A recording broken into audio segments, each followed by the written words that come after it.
உங்களில் எத்தனை பேருக்கு ஃபோட்டோகிராஃபினா பிடிக்கும்? அதுவும் மொபைலில் ஃபோட்டோ எடுக்கிறதுனா எத்தனை பேருக்கு ரொம்ப பிடிக்கும்?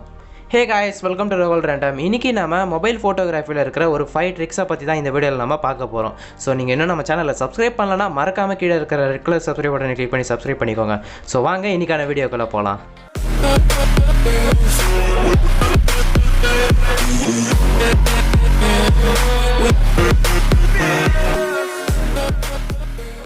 இந்த 5 ட்ரிக்ஸ்லாம் என்னென்ன அப்படின்றத பார்க்கறதுக்கு முன்னாடி பொதுவாக மொபைலில் என்னென்ன மாதிரியான கேமராஸ்லாம் நமக்கு கொடுப்பாங்க அப்படின்றத பார்த்துட்டு வந்துடலாம். பொதுவாகவே எல்லா ஸ்மார்ட் ஃபோன்லேயும் நமக்கு பிரைமரி சென்சார், அதாவது வைட் ஆங்கிள் லென்ஸ் அப்படின்ற ஒரு விஷயம் கொடுப்பாங்க. ஸோ இதை சுருக்கமாக சொல்லப்போனால் உங்கள் மொபைலுடைய மெயின் கேமரா அப்படின்னு கூட நம்ம இதை சொல்லலாம். மோஸ்ட்டாக பார்த்தீங்கன்னா இந்த மிட்ரேஞ்ச் மொபைல்ஸ் அண்ட் ஹையன் மொபைல்ஸ்லாம் நமக்கு அல்ட்ரா வைட் ஆங்கிள்ஸ் லென்ஸ் அப்படின்ற ஒரு விஷயம் கொடுப்பாங்க. அல்ட்ரா வைட் ஆங்கிள் லென்ஸில் நமக்கு அதில் பேரில் இருக்கிற மாதிரி தான் அல்ட்ரா வைட், அதாவது அதிகமான வைடான இமேஜஸ்லாம் நமக்கு ப்ரொடியூஸ் பண்ணோம். ஸோ அதனால தான் பார்த்தீங்கன்னா இந்த ultra wide angle sensor use ஆகுது. அண்ட் டெலஃபோட்டோ லென்ஸ் அப்படின்னு ஒரு லென்ஸ் நமக்கு கொடுப்பாங்க. ஸோ இது மூலமாக நமக்கு ஆப்டிக்கல் ஜூம் நமக்கு இருக்கிற மாதிரியான சென்சார் தான் இதில் கொடுத்துருப்பாங்க. ஸோ அதனால் கிட்ட நம்ம ஃபோட்டோஸ் எடுக்கிறதுக்காக இந்த லென்ஸை நம்ம யூஸ் பண்ணிக்கலாம். அண்ட் குவாலிட்டி சுத்தமாக லாஸே ஆகாது. அண்ட் அடுத்ததாக மேக்ரோ சென்சார் அப்படின்ற ஒரு விஷயம் கொடுப்பாங்க. ஸோ இது எதுக்காக யூஸ் ஆகுது அப்படின்னு கேட்டிங்கன்னா, ஒரு பொருளை கிட்ட க்ளோஸ்அப்பில் ஃபோட்டோ எடுக்கிறதுக்காக இது யூஸ் பண்ணலாம். ஒருவேளை உங்கள் மொபைலில் சிங்கிள் கேமரா செட்டப் தான் இருக்குது, பிரைமரி சென்சார் மட்டும் தான் இருக்குது அப்படின்ற பட்சத்தில் நீங்கள் இந்த மாதிரி எக்ஸ்டர்னலாக நீங்கள் கிளிப்ஸ் யூஸ் பண்ணி எக்ஸ்டர்னல் லென்ஸ்லாம் நீங்கள் வாங்கி போட்டுக்கலாம். Ultra wide angle lens, fish ஐ லென்ஸ், மேக்ரோ லென்ஸ், இந்த மாதிரியான பல லென்சஸ்லாம் நமக்கு அவைலபிளாக இருக்குது. டெலஃபோட்டோ லென்சஸ்லாம் கூட இருக்குது. இந்த 5 மொபைல் ஃபோட்டோகிராஃபி ட்ரிக்ஸில் நம்ம பார்க்க போகிற ஃபஸ்ட்டு ட்ரிக் என்னன்னு கேட்டிங்கன்னா ultra wide angle shots. So இந்த அல்ட்ரா வைட் ஆங்கிள் ஷாட்ஸ்லாம் என்னன்னு கேட்டிங்கன்னா, நீங்கள் நார்மலான ஃபோட்டோஸ் எடுக்கிறதுக்கு பதிலாக ஒரு வித்தியாசமான அல்ட்ரா வைட் ஆங்கிளில் நீங்கள் ஒரு ஃபோட்டோ எடுக்கிறதுக்காக இதை யூஸ் பண்ணுவோம். ஸோ இது எப்படி எடுக்கணும் அப்படின்னு கேட்டிங்கன்னா, உங்கள் மொபைலில் இருக்கிற அல்ட்ரா வைட் ஆங்கிள் அப்படின்ற ஒரு ஆப்ஷனை நீங்கள் எனேபிள் பண்ணிக்கணும். ஸோ இது பொதுவாக 0.5x 0.6x இல்லைன்னா அல்ட்ரா வைட் ஆங்கிள் மோடு அந்த மாதிரிலாம் ஆப்ஷன்ஸ்லாம் கொடுத்துருப்பாங்க. ஸோ அதை எனேபிள் பண்ணிட்டீங்கன்னா நார்மலாக நீங்கள் கேமராவில் பார்க்குற வியூவை விட அல்ட்ரா வைட் ஆங்கிளில் இன்னுமே கொஞ்சம் அதிகமான வியூ உங்களுக்கு கிடைக்கும். ஒரு வித்தியாசமான பெர்ஸ்பெக்டிவில் உங்களுக்கு இந்த வியூ கிடைக்கும். ஸோ இது மூலமாக நீங்கள் ஃபோட்டோஸ் எடுக்கிறது மூலமாக உங்கள் க்ரியேட்டிவ் திறனை நீங்கள் எக்ஸ்ட்ராவாக நீங்கள் வளர்த்துக்கலாம். அண்ட் ஃபோட்டோஸும் பார்த்திங்கன்னா வேறு லெவலில் வரும். இது ஃபோட்டோகிராஃபிக்கு மட்டும் கிடையாது, வீடியோகிராஃபி சைட்லேயும் பார்த்திங்கன்னா ரொம்பவே யூஸ்ஃபுல்லாக இருக்கும். நீங்கள் ஒரு விளாகராக இருந்தாலும் சரி, மோட்டோ விளாகராக இருந்தாலும் சரி, இந்த அல்ட்ரா வைட் ஆங்கிள் லென்ஸ் பார்த்திங்கன்னா ரொம்பவே கை கொடுக்கும். ஸோ வீடியோ சாம்பிள்ஸ் அண்ட் ஃபோட்டோஸ்லாம் நீங்கள் பாருங்கள்.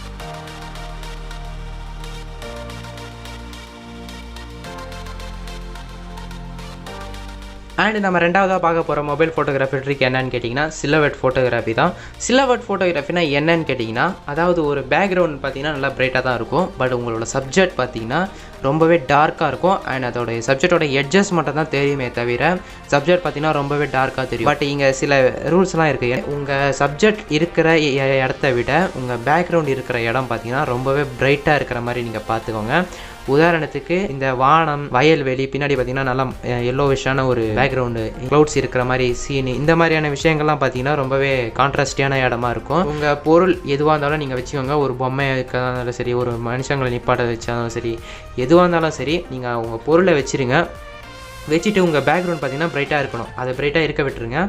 உங்கள் எடுக்க வேண்டிய சப்ஜெக்ட் மேலே நீங்கள் கிளிக் பண்ணிங்கன்னா அது ஃபோக்கஸ் ஆகிடும். உங்கள் சப்ஜெக்டை கிளிக் பண்ணிவிட்டு சைடில் ஒரு பார் மாதிரி வரும், அதாவது ப்ளஸ் அண்ட் மைனஸ் இல்லைனா ஒரு சூரியன் சிம்பிள், இந்த மாதிரி எதனா ஒன்று வரும். இப்போ என்ன பண்ண போகிறோன்னா, அந்த பார் பார்த்திங்கன்னா ஃபுல்லாகவே நீங்கள் கீழே டவுன் பண்ணிக்கோங்க.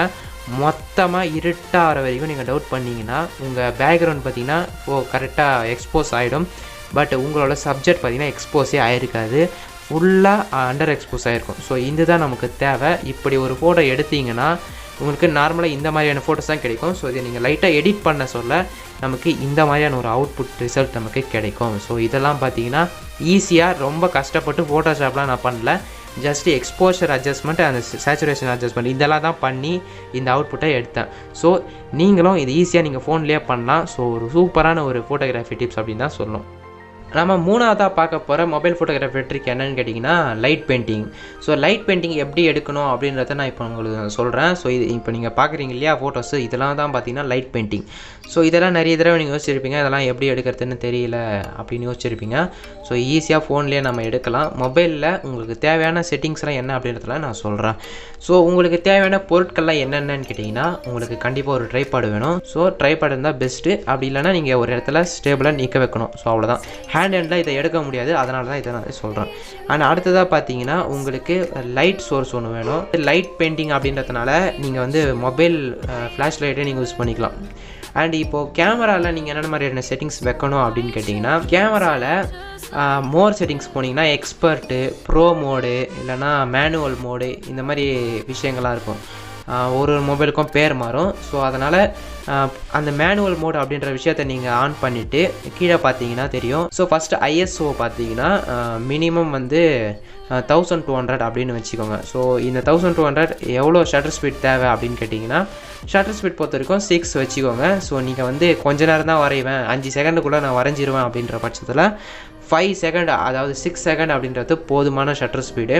நீங்கள் ஒரு 11 செகண்ட் 12 செகண்டுக்கு ஃபோட்டோ எடுக்க போகிறீங்கன்னா ஒரு 13 செகண்ட் இல்லை 15 செகண்டுக்கு பார்த்தீங்கன்னா நீங்கள் ஷட்டர் ஸ்பீடை வைங்க. கிளிக் பண்ணிவிட்டு ஃபோட்டோ கிளிக் பண்ணிவிட்டு நீங்கள் பாட்டு நீங்கள் ஃப்ளாஷ் லைட் ஆன் பண்ணி நீங்கள் வரையலாம். வரைஞ்சி முடிஞ்சதுக்கு அப்புறமா பார்த்தீங்கன்னா நீங்கள் ஃபோட்டோவில் பார்த்தீங்கன்னா தெரியும், ஃபோட்டோவில் வந்திருக்கும். பட் இதெல்லாம் பார்த்தீங்கன்னா ஃபஸ்ட்டு ஃபோட்டோலேயே வந்துருமான்னு கேட்டிங்கன்னா வரும். மேக்ஸிமம் நிறைய பேருக்கு பார்த்தீங்கன்னா இது நடக்கிறது கிடையாது. ஒன்று ஃப்ரேமை விட்டு வெளியே வரைஞ்சிருவாங்க, அப்படி இல்லைனா ஃப்ரேமுக்குள்ளேயே ஒரே சின்ன இடத்துலையே நிறைய கொஸ்டின் வரைஞ்சிருவாங்க. ஸோ இதெல்லாம் பார்த்தீங்கன்னா நிறைய தடவை ட்ரை பண்ணி தான் வரையணும். ஸோ என்னோடய ஷார்ட்ஸ்லாம் எப்படி இருக்குது அப்படின்றத நீங்கள் பாருங்கள்.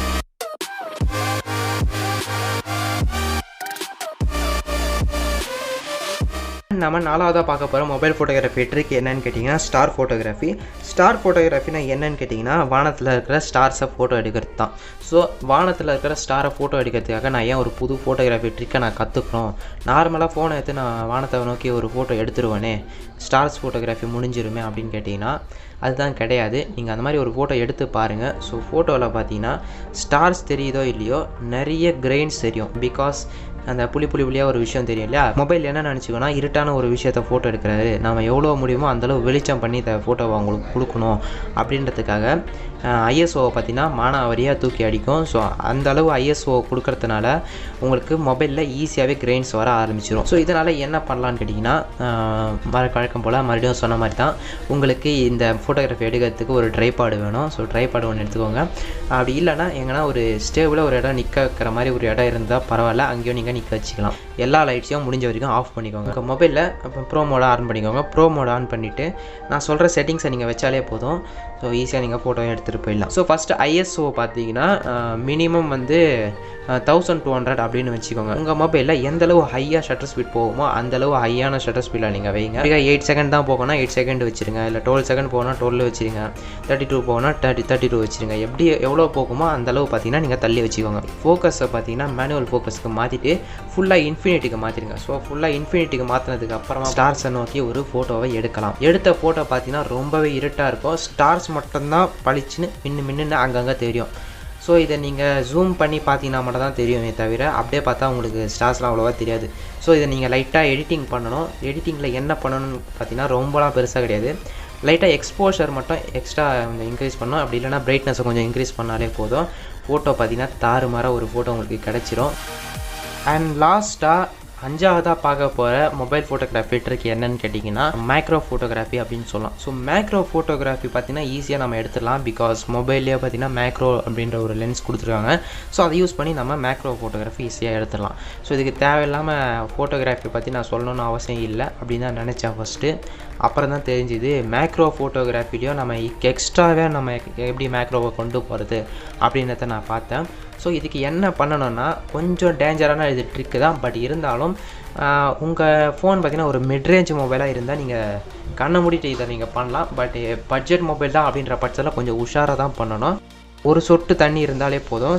கேமராவோட லென்ஸ் மேலே கரெக்டாக ஒரு சொட்டு அப்படியே முத்து மாதிரி அப்படியே வச்சிங்கன்னா அது பாட்டு அது நிற்கும். நீங்கள் என்ன தான் சாய்ச்சாலும் திருப்பினாலும் அது அப்படியே அசையாமல் அங்கேயே தான் இருக்கும். ஆனால் கேமராவை ஆன் பண்ணி பார்த்தீங்கன்னா ஃபுல்லாக பிளராக தெரியும்.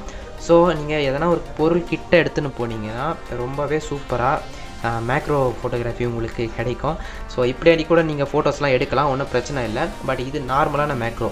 இப்போ நான் புதுசாக ஒரு டெக்னிக்கை கண்டுபிடிச்சேன். ஸோ இது என்னன்னு கேட்டிங்கன்னா, நீங்கள் ப்ரைமரி சென்சாரில் தானே ஒரு சொட்டு அது மேலே லைட்டாக முத்து மாதிரி வச்சு தானே ஃபோட்டோ எடுக்கிறீங்க. மேக்ரோ சென்சார்லேயே அந்த தண்ணி ஊற்றினா எப்படி இருக்கும்? ஸோ அதை தான் நான் இப்போ ட்ரை பண்ணி பார்த்தேன். ஒரு சொட்டு தண்ணி பார்த்தீங்கன்னா லைட் எடுத்து முத்து மாதிரி கொஞ்சோண்டு லைட்டாக மேலே முத்து மாதிரி வைங்க. ஸோ ரொம்பலாம் ஊற்றி அது கேமரா சைட்லலாம் பரப்பிலாம் விட்றாதீங்க, அது உள்ளே போயிடுச்சுன்னா ஃபோன் டேமேஜ் ஆகும். ஸோ வார்னிங்காக நான் கொடுக்குறேன். ஸோ நான் சொல்லி தான் உங்கள் ஃபோன் டேமேஜ் ஆச்சுலாம் சொல்லக்கூடாது. ஃபோனை பார்த்தீங்கன்னா ரொம்ப கிட்ட வரைக்கும் எடுத்துகிட்டு போகலாம். என்னோடய மொபைலில் பார்த்தீங்கன்னா நான் எறும்புலாம் கூட ஃபோட்டோ எடுத்திருக்கேன். நீங்கள் பாருங்கள், இவ்வளோ கிட்ட கூட நீங்கள் ஃபோட்டோ எடுக்க முடியும் மேக்ரோ சென்சாரில் இந்த ட்ரிக்கை யூஸ் பண்ணி. ரொம்பவே சூப்பரான ஒரு ட்ரிக் இல்லை. பட் இது சில டைமில் உங்களுக்கு என்னடா பிளர்ராக வருது அப்படின்ற மாதிரி உங்களுக்கு தோணலாம். ஒன்றும் இல்லை, நீங்கள் லைட்டாக அவங்க துணியில் தொடச்சிட்டு மறுபடியும் கூட அதே மாதிரி வச்சு கொஞ்சம் சென்டராக வைங்க. சென்டராக வச்சா தான் இது பார்த்திங்கன்னா தெளிவாக வரும். ஸோ அதுதான் மெயின். சென்டராக இருக்காமல் கொஞ்சம் தள்ளி வச்சா கூட உங்களுக்கு பார்த்திங்கன்னா அந்த கிளியாரிட்டி உங்களுக்கு கிடைக்காது. ஸோ நானும் நிறைய தடவை அந்த மாதிரி ட்ரை பண்ணி சில ஃபோட்டோஸ்லாம் எடுத்து கலர் கலெக்ஷனாக லைட்டாக பண்ணியிருக்கேன். ஸோ நீங்கள் ஃபோட்டோஸ்லாம் எப்படி இருக்குது அப்படின்றத பாருங்கள்.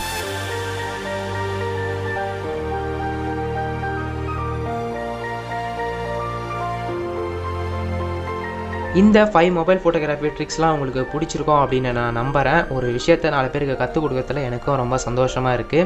அண்ட் அதே மாதிரி இந்த 5 மொபைல் ஃபோட்டோகிராஃபி ட்ரிக்ஸில் உங்களுக்கு எந்த ட்ரிக் ரொம்ப பிடிச்சிருக்கு அப்படின்றதையும் சொல்லுங்கள். உங்களுக்கு வேறு எதனா ஒரு ட்ரிக் தெரியும் மொபைல் ஃபோட்டோகிராஃபியில் இந்த மாதிரி ட்ரிக்லாம் இருக்குது அப்படின்ற பட்சத்தில் அதையும் நீங்கள் கமெண்ட் செக்ஷனில் வந்து சொல்லலாம். மற்றவங்க பார்த்து தெரிஞ்சுப்பாங்க. உங்கள் ஃப்ரெண்ட்ஸுக்கெல்லாம் இந்த வீடியோவை ஷேர் பண்ணி விடுங்க. அண்ட் இந்த வீடியோ பிடிச்சிருந்தா ஒரு லைக் கொடுங்க. நீங்கள் இன்னும் நம்ம சேனலை சப்ஸ்கிரைப் பண்ணலாம், மறக்காமல் கீழே இருக்கிற ரெகுலர் சப்ஸ்கிரைப் பண்ணி கிளிக் பண்ணி சப்ஸ்கிரைப் பண்ணிவிட்டு பக்கத்தில் ஒரு பெல் சிம்பிள் இருக்கும், அதே கிளிக் பண்ணிங்கன்னா தான் நான் போகிற வீடியோஸ் எல்லாம் உங்களுக்கு நோட்டிஃபிகேஷனாக வந்து சேரும். டெலிகிராம்லேயும் இருக்கேன். ஸோ அங்கேயும் வந்து உங்களோட டவுட்ஸ் கேட்கலாம். இன்ஸ்டாகிராம்லேயும் இருக்கேன், அங்கேயும் வந்து ஃபாலோ பண்ணலாம், மறக்காமல் ஃபாலோ பண்ணிக்கோங்க. அண்ட் க்ளப் ஹவுஸையும் புதுசாக நான் இப்போ ஜாயின் பண்ணியிருக்கேன். இன்ட்ரெஸ்ட் இருந்தால் நீங்கள் தாராளமாக க்ளப் ஹவுஸ்லேயும் வந்து ஜாயின் பண்ணிக்கலாம். லிங்க்கெல்லாம் பார்த்தீங்கன்னா நான் டிஸ்கிரிப்ஷனில் கொடுத்துருக்கேன், போய் செக் பண்ணி பாருங்கள். அண்ட் அவ்வளோதாங்க, உங்களிடமிருந்து விடைபெறுவது ராகுல். பை.